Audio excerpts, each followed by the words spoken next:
Jacket weather returns, but it won't be here for long. We could be back in the 80s and our next chance for record highs.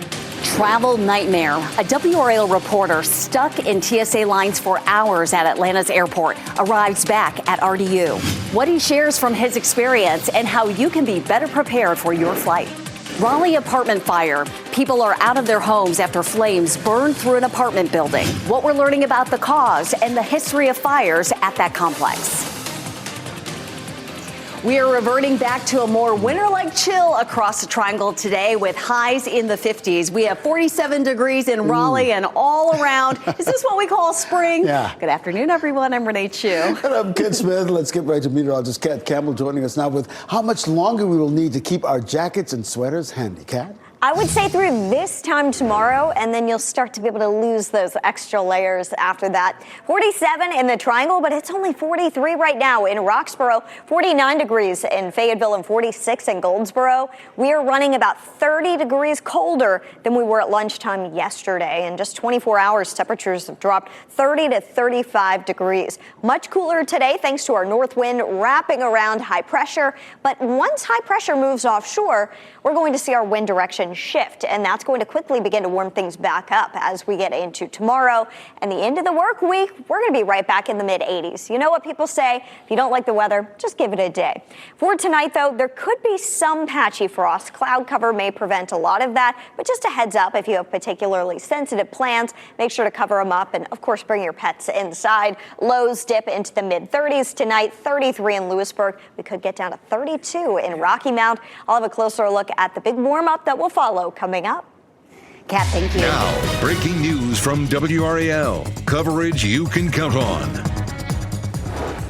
New at noon, we learned the cause of a fire that broke out at a Raleigh apartment complex was because of improperly discarded smoking material. This happened last night at the Live at Six Forks apartment complex in North Raleigh. WRAL's Heidi Kirk is live outside the apartment building now. Heidi, this fire displaced 10 people.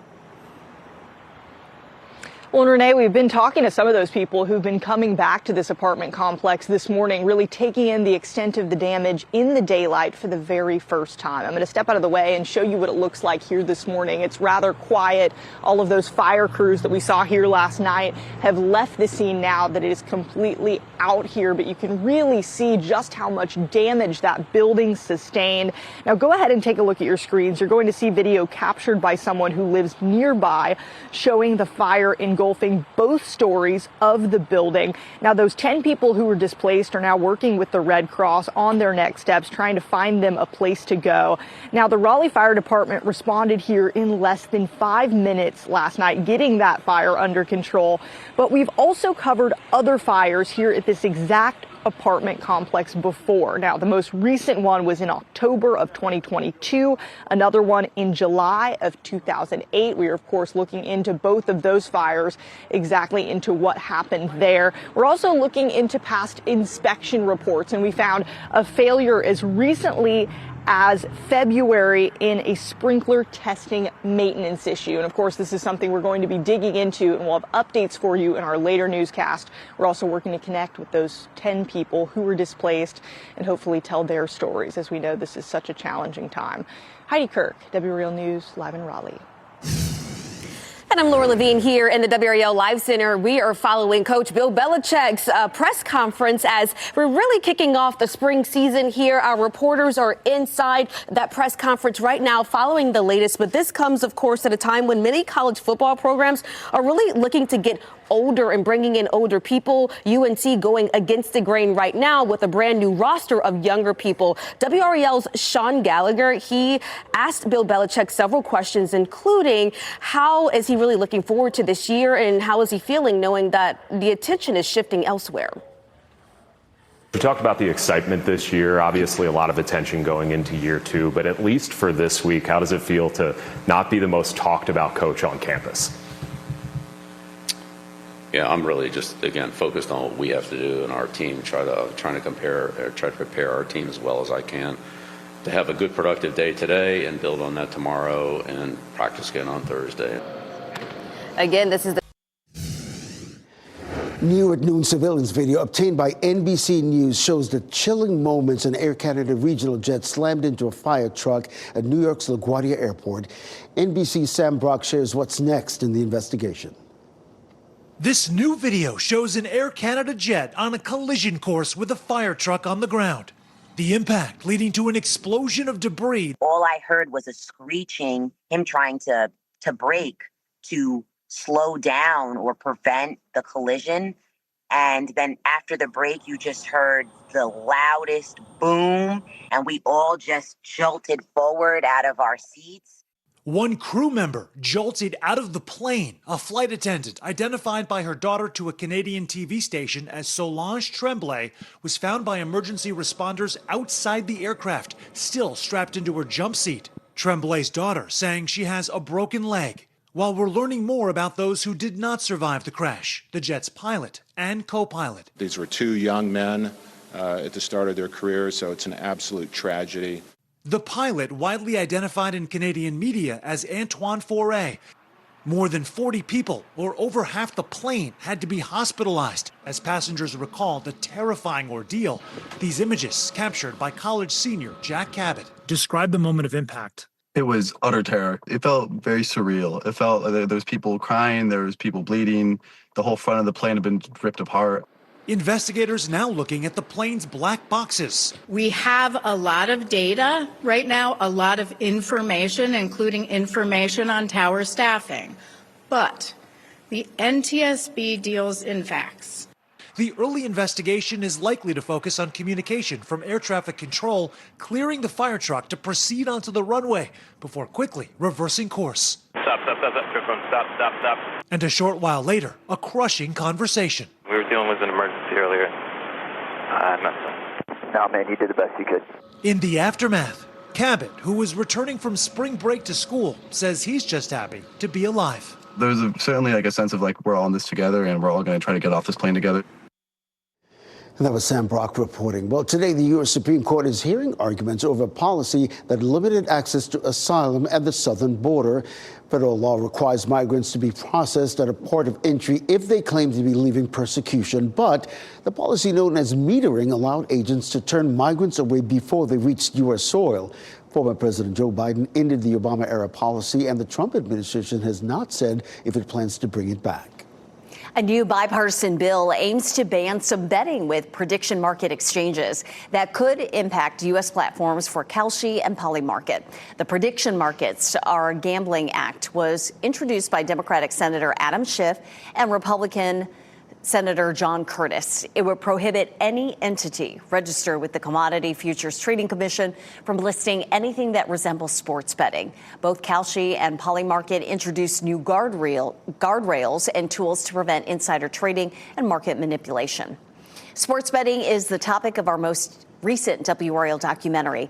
The Gamble, sports betting in North Carolina, exposes the impact of sports betting 2 years after lawmakers made it legal in the state. We look at where the money goes and the growing concern about addiction. You can watch it now on our YouTube page or wherever you stream WRAL. The U.S. Senate confirming Oklahoma Senator Markwayne Mullin as the next head of the Department of Homeland Security. Mullin replaces former DHS Secretary Kristi Noem. President Trump fired Noem this month. Mullin's confirmation comes as ICE agents are at major airports all across the country helping with TSA staffing shortages. Democrats are demanding changes to ICE enforcement operations before voting to fund the DHS. Well, cleaning up from massive flooding is underway in parts of Hawaii. Residents on the island of Oahu were allowed to return to their neighborhoods. People with homes on the island of Waialua and Halewa were under evacuation orders. Local officials say more than 200 life-saving rescues were performed at the height of the rain and flooding. It will be weeks, months before they can recover from that catastrophic flooding, the worst they've seen in more than 20 years there. That is incredible. Let's get over to meteorologist Kat Campbell. A much different scenario for us around here. I know. I wish we could just take some of that rain, give it to some of the places that are in a drought, like right here at home. And I know a lot of people are begging for some rain to help with the pollen. Today, It's definitely cooler outside. Highs are only in the mid to upper 50s. A lot of cloud cover. It's that thick upper level cloud cover dimming the sunshine today. I even had my puffy coat on this morning when I took Jazzy outside. It was pretty chilly when I stepped outside. What a change from our 80s yesterday. If you like the warmer weather, give it a day. Tomorrow, you're going to like the forecast probably by the afternoon. In the morning, if you're not a fan of the cold weather, you may want to hold off on visiting the WRAL gardens until the afternoon. Lunchtime, 56, 63 at 2 o'clock, and by 4 o'clock, 66 degrees. There will be more sunshine by that point tomorrow, and it ends up being a really nice day. A lot of the azalea bushes have buds on them. There are a couple of bushes that are starting to bloom. We're not at peak bloom yet, but if your kids are looking into maybe taking prom pictures out here, it should be nice for it by the time we get to the end of the week. Taking a live look at the WRAL Tower in southeastern Wake County. I mean, it looks polleny. Just from this view, you can see kind of a greenish yellow haze in the sky. 47, still breezy at times with the wind out of the northeast. That's a cooling wind force. The pollen count today was a little bit higher than it was yesterday, but not a notable jump. I was actually shocked by that. We'll talk more about that coming up in the next half hour, along with when we could see some rain. Today it's dry if you're headed to the playground with your kids. Temperatures will be in the upper 50s. We do have the chance of a frost heading into tonight. Some of the cloud cover may prevent that, but just a heads up if you do have some sensitive plants and you got an early start on the growing season. Sunday, I think we'll have a better threat of a frost and freeze. And as we get closer to Sunday and next week, the growing season will begin across parts of our area, and we may begin to see some frost advisories and freeze warnings issued if we keep seeing temperatures like that. For now, high pressure is in control of our local forecast. It's dry, it's cooler, but as soon as high pressure shifts offshore, our warming wind kicks in, the jet stream lifts to the north by the end of the week. And check out this temperature trend. We're going to be back near records by the time we get to Friday. Friday's record is 87, set back in 2007, so we're not quite to that record, but we'll come close enough. We could at least tie the record, and we just step up each day until temperatures come crashing back down over the course of the weekend when our lows dip back into the 30s too. So warm weather lovers, you're going to like the end of the work week, Thursday and Friday. The best chance for rain still looks like it would come pretty late Friday night. I'll have a closer look at that on High Resolution Futurecast coming up. Kat, thank you. Coming up on WRAL News at 4, the price of infidelity. A TikTok influencer is in court faced with paying more than $1 million for destroying a couple's marriage. How the outcome could set the stage for an upcoming criminal trial. Then on our news at 5, coastal project canceled. The federal government is paying nearly $1 billion to stop dozens of wind turbines from being built on North Carolina's coast. What losing the potential power could mean for your electricity bill. That's tonight at 5. And then coming up next at noon, tax day is on the way. 5 in the Sign has what you need to know if you still have not filed. And Dirty Dozen produce. A new report shows the fruit and vegetables you eat more than likely have pesticides. Coming up, which ones it impacts the most.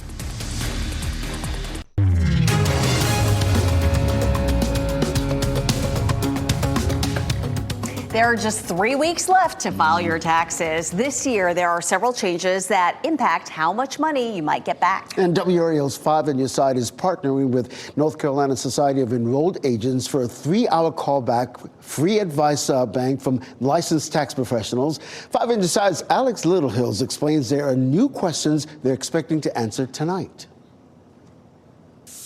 Taxes are confusing as is. They're filed for necessity, not for fun. And this time things are different. The $6,000 credit for senior citizens, the no tax on tips, no tax on overtime. Licensed accountant James Cox expects they'll get a lot of questions about the changes that were part of the president's budget. Among the changes, standard deductions rose by more than $1,000 per filer and more than $2,000 for married couples filing taxes together. So there may be new confusion with new no-tax policies, claims that there will be no taxes on certain jobs like overtime and no taxes on tips. It's income dependent.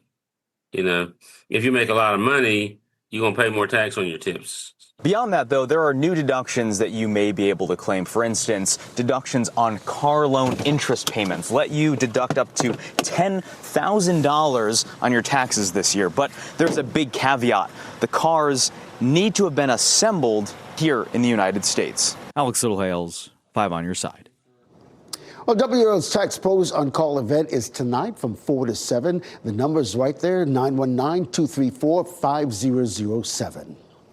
Apple is rolling out a new security feature that works behind the scenes. It is called Background Security Improvements. It delivers small fixes without waiting for full updates. The security patches target systems like Safari, system libraries, and Apple's WebKit engine. The new security feature can be turned off in settings. Still to come. Preparing for next season, how UNC football coach Bill Belichick is outlining his goals heading into his second year. Also, kids and technology. There's no exact rule book for parents to follow when it comes to when they should get their first phone. Coming up, what doctors recommend for parenting in the digital age. Here's a look at the winning North Carolina Education Lottery numbers.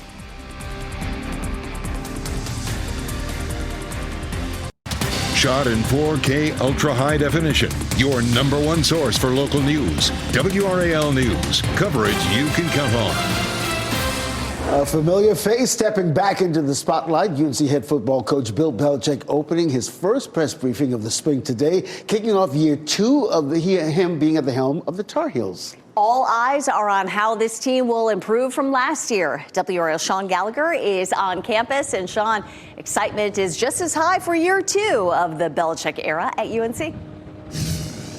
Yeah, that's for sure. And Coach Belichick talked about having the stability of an entire offseason under his belt so he could have his own full recruiting class and also make those coaching changes that he wanted to in the offseason. All of that leading Belichick to say, quote, "We have our team now." Now, the Tar Heels will look to improve on its 4-win season from last year, where the media attention was much greater than its record. Bill Belichick's personal life with his girlfriend, reports of a fractured locker room, and a team that was at times not competitive. But Belichick today, all positive. However, there is a cloud hanging over Chapel Hill today after last week's loss for the basketball team, an early exit in the NCAA tournament with its coach Hubert Davis on the hot seat, for once taking the attention off of Coach Belichick. I asked him what it's like playing second fiddle, at least for this week.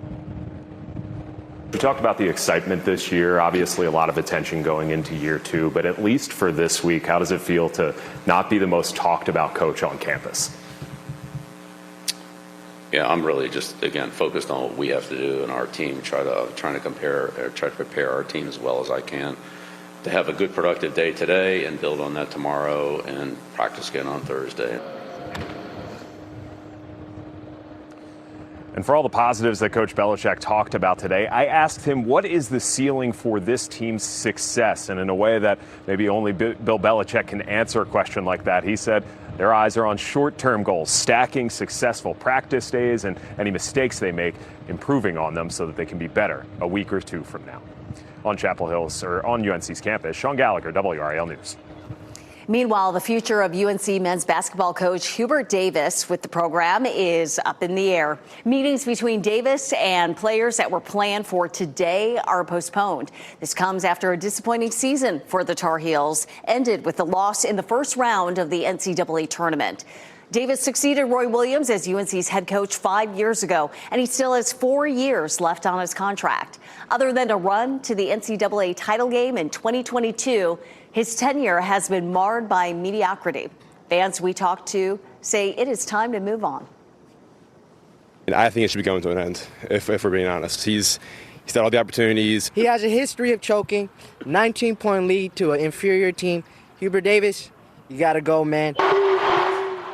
UNC says it's evaluating the team but has not made a decision on Davis's future.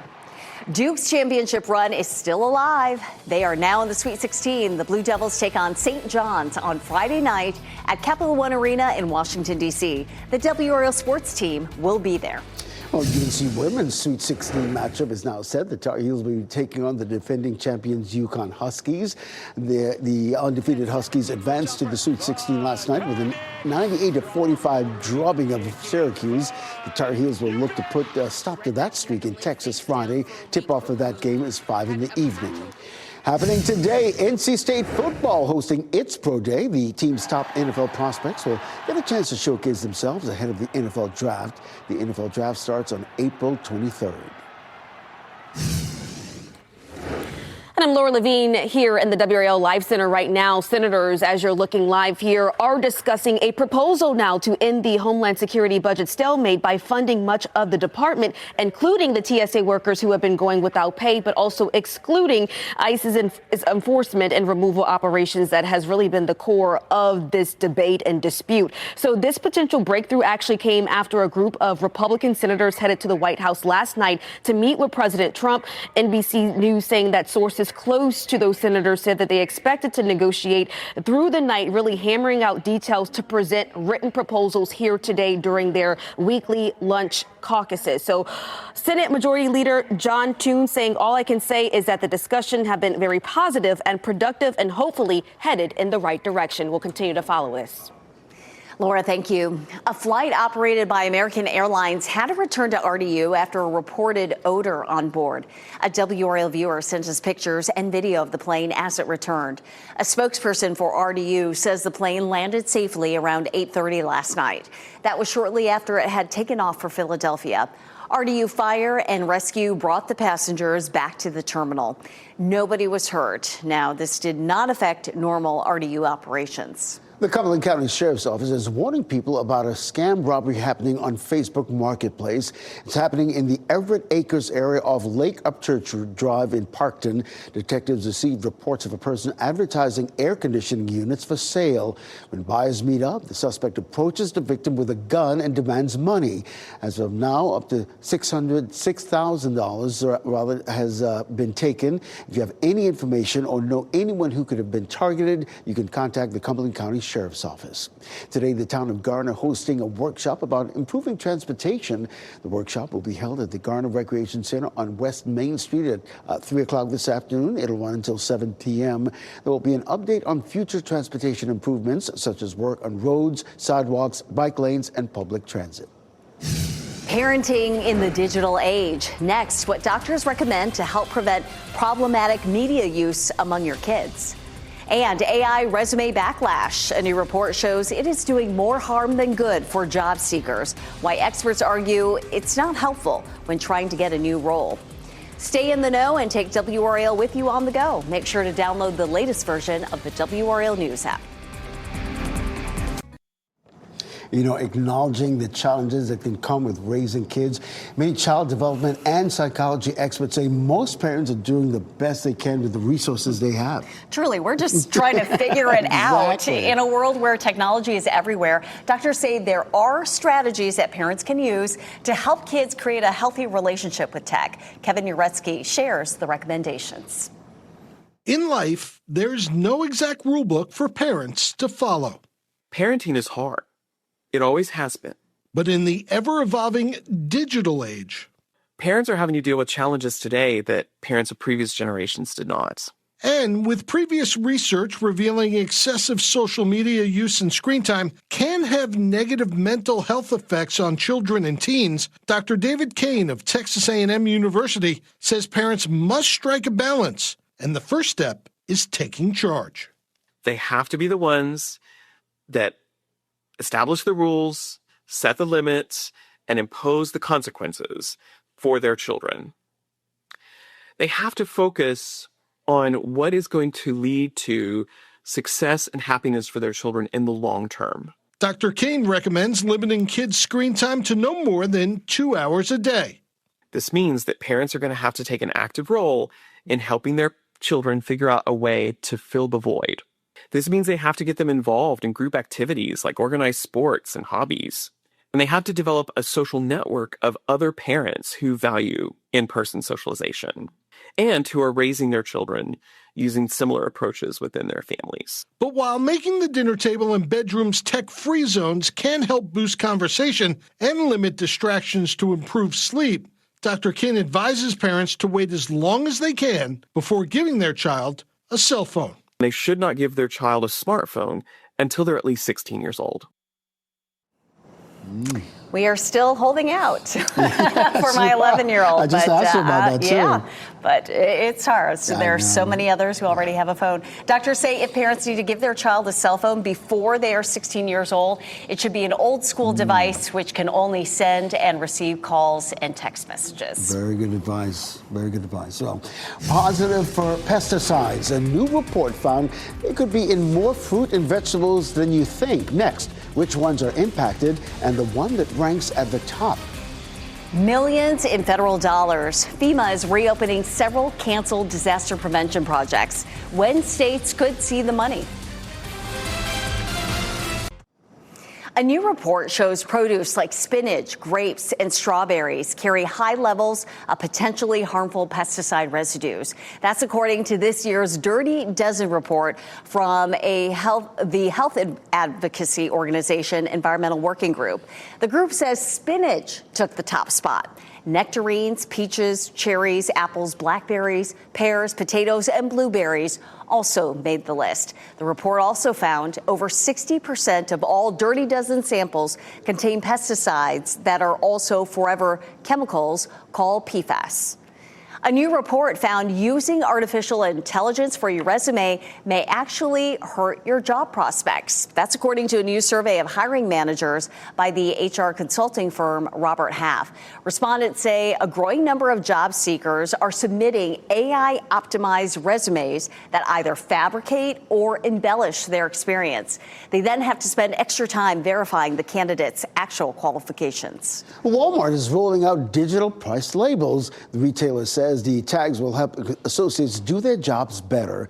The labels can be updated remotely and in real time. Prices and items will be the exact same for customers at every store. The labels will be in every store in the U.S. by the end of the year.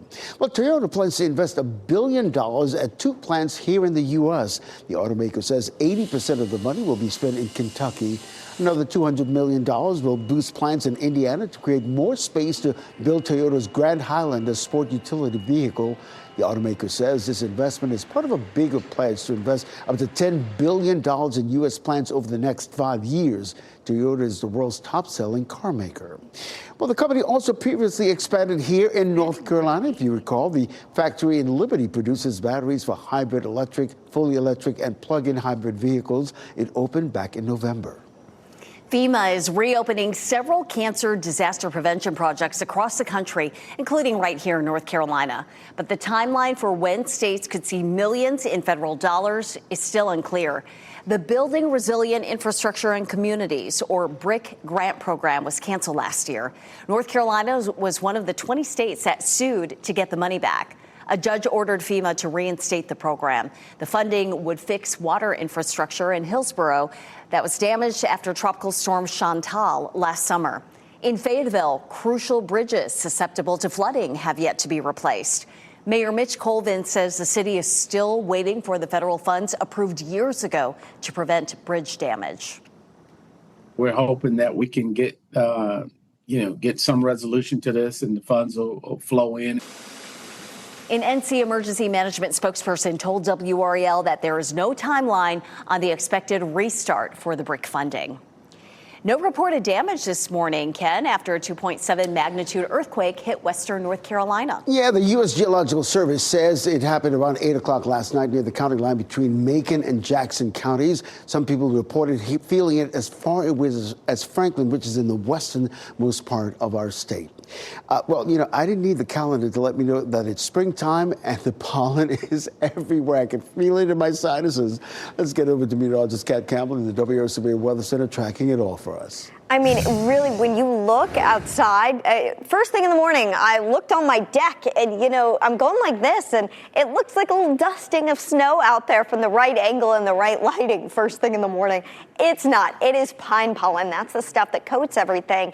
But some other pollen types are out there. Oak, birch, walnut, and maple. Particularly, I'm sensitive to the oak pollen. It's pretty bad out there right now as well. I'm a walking pollen monitor these days.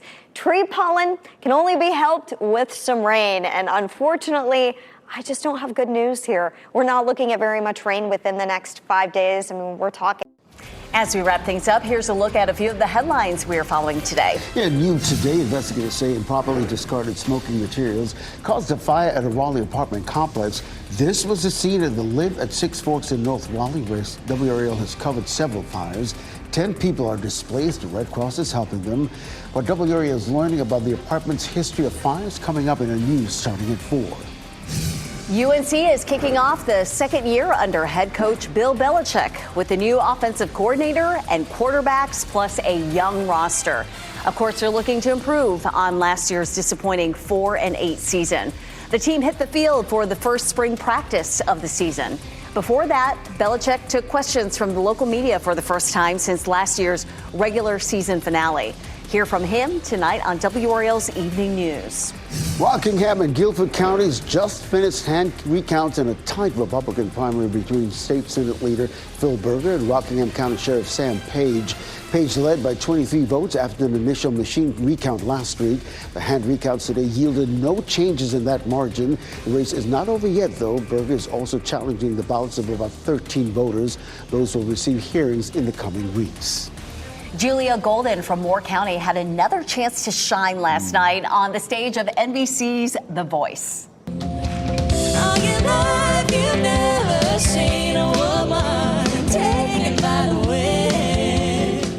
Yeah, Golden, who's from Carthage, competed against Abigail Oakley from Las Vegas in the battle round last night. Both singers were competing to be part of Team Kelly. They sang Rhiannon by Fleetwood Mac. In the end, Kelly chose Oakley to move on, bringing Golden's run on the show to an end. Music icon Celine Dion is reportedly making a return to the stage. According to a French-Canadian newspaper, Dion will perform a number of concerts in Paris this fall.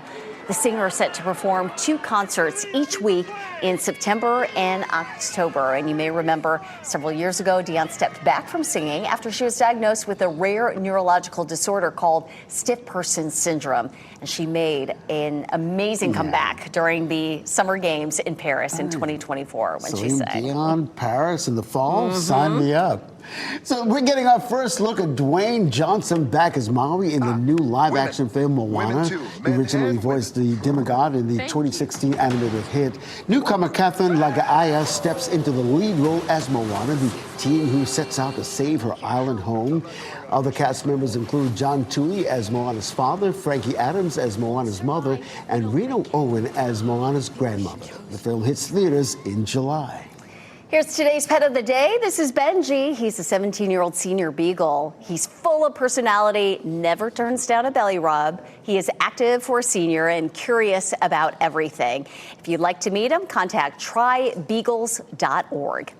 NBC News Daily is next on WRAL. Your next local news update in 30 minutes. Of course, you can get breaking news anytime on WRAL News app and WRAL News Plus. Have a great day. Keep watching WRAL News over the air Channel 34 and Spectrum Channel 1257.